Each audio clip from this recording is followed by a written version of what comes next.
Welcome to யாதிகாரி நாள். இன்னைக்கு நம்ம இட்லி மாவுல கருப்பட்டி தோசை எப்படி செய்யலாம்னு தான் பார்க்க போறோம். இந்த கருப்பட்டி தோசை கிட்டத்தட்ட கருப்பட்டி ஆப்பம் சுவையில தான் இருக்கும். கருப்பட்டி ஆப்பம் மதுரையில ரொம்ப ரொம்ப ஃபேமஸ்.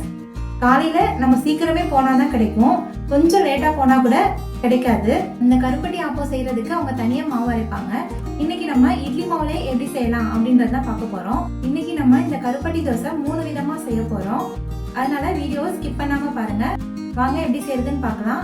அதுக்கு முன்னாடி நம்ம சேனலை சப்ஸ்கிரைப் பண்ணாதவங்க மறக்காம சப்ஸ்கிரைப் பண்ணிடுங்க. கருப்பட்டி 1/4 கிலோ அளவிற்கு எடுத்து இந்த மாதிரி உடைச்சு வச்சிருக்கேன். இந்த மாதிரி உடைச்சு செய்யும் போதுதான் கருப்பட்டி தண்ணியில கரையிறதுக்கு ரொம்ப சுலபமா இருக்கும். ஒரு கடாயில உடைச்சு வச்சிருக்க கருப்பட்டியை சேர்த்துக்கலாம். அதோட 1/2 கப் அளவுக்கு தண்ணி சேர்த்துக்கலாம்.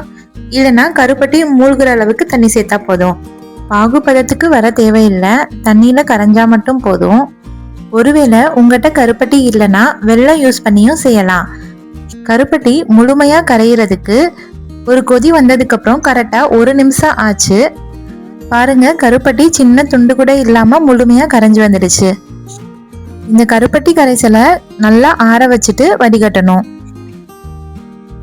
கருப்பட்டி தோசை செய்யறதுக்கு இன்னைக்கு நான் 1 கிலோ அளவிற்கு உப்பு சேர்க்காத இட்லி மாவு எடுத்திருக்கேன். நல்லா நோட் பண்ணிக்கோங்க. இந்த ரெசிபிக்கு நம்ம இட்லி மாவுல உப்பு சேர்த்திருக்க கூடாது. நல்லா புளிச்ச மாவு தான் இது.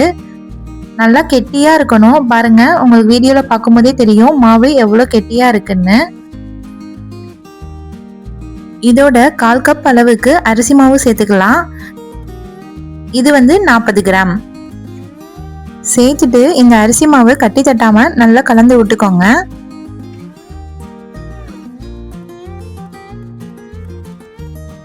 கலந்ததுக்கு அப்புறமா நம்ம கரைச்சி வச்சிருக்க கருப்பட்டி கரைசலை இந்த இட்லி மாவோட சேர்த்துக்கோங்க. 1 கிலோ இட்லி மாவுக்கு 1/4 கிலோ கருப்பட்டி கரெக்டான இனிப்புல இருக்கும். ஒருவேளை உங்களுக்கு ரொம்ப தித்திப்பா வேணும்னா 300 கிராம் அளவுக்கு கூட சேர்த்துக்கோங்க. இதோட ஏலக்காய் தூள் சேர்த்து செய்யும் போது இன்னும் நல்லா இருக்கும். இன்னைக்கு நான் சேர்க்காம தான் செய்ய போறேன். ஏலக்காய் தூள் சேர்க்கணும்னா ஒரு 1/4 டீஸ்பூன் அளவுக்கு சேர்த்துக்கோங்க. தோசை மாவோட அளவுக்கு மாவோட கன்சிஸ்டன்சி இருக்கணும்.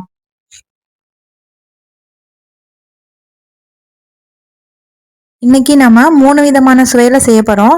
ஃபர்ஸ்ட் எதுவுமே சேர்க்காம கருப்பட்டி தோசை செய்ய போறோம்.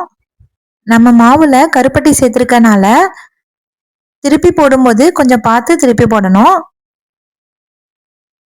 அடுப்பு மீடியம் ஃப்ளேம்லயே இருக்கட்டும், ஹை ஃப்ளேம் வேண்டாம், இல்லைன்னா கரைஞ்சிடும். இப்போ இதோட நெய் இல்லைன்னா பட்டர் சேர்க்கலாம். இன்னைக்கு நான் நெய் சேர்த்துருக்கேன். இல்லை நெய்யும் வேணாம்னு நினைச்சீங்கன்னா நல்லெண்ணெய் சேர்த்துக்கோங்க, அதுவும் நல்லா இருக்கும்.